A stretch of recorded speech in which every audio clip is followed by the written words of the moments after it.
When Lizzie was 12, she thought she was in love, but her boyfriend was her abuser, and he soon introduced her to more. They convinced me that it was normal, that my parents didn't love me and they didn't want me, and they'd take care of me. And They? Yeah, there was 8 men. I think when it all went off, it were hard for her because he told me he loved me, and he's hurt me in ways he shouldn't have. This is the first time Lizzie and her mother have spoken publicly about what she now knows was abuse. They speak of their rage not just towards the offenders, but to the authorities. The child protection officer at school knew, the learning mentor at school knew, the social worker knew. She said, you do realise that you're classed as what's called a child prostitute because you're accepting gifts for sexual favours. Even the social worker didn't recognise it as grooming? No. That was 7 years ago.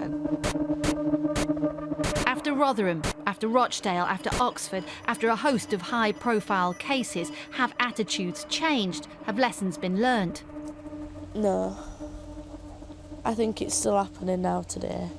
It's happening right under people's noses and they're just choosing to ignore it. I was coming today to talk to you about child sexual exploitation. I went out on patrol with Liam from Bedfordshire Police. 12 months ago, they set up a dedicated child sexual exploitation unit. They're trying to raise awareness. Well, I'll leave this for you and a poster for your shop. We see a group of young people. Some know each other from the nearby homeless hostel.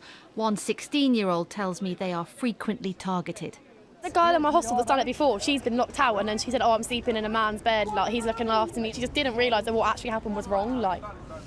She didn't realise she'd been exploited? Yeah. Her older friend says, while sexual exploitation might be prominent in the media, we shouldn't assume that young people understand it.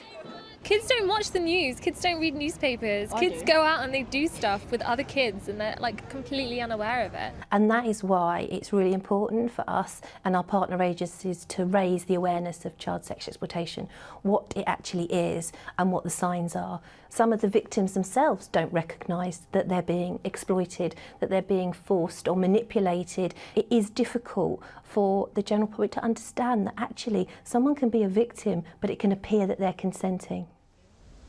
Lizzie and her mum believe everyone needs a much better understanding. The public should be more compassionate. They don't see them as victims, they see them as little tarts. Do you think if you'd had some level of understanding, do you think it would have changed anything? Yes. I was very young. I never had a childhood because of it. Jayne McCubbin, BBC News.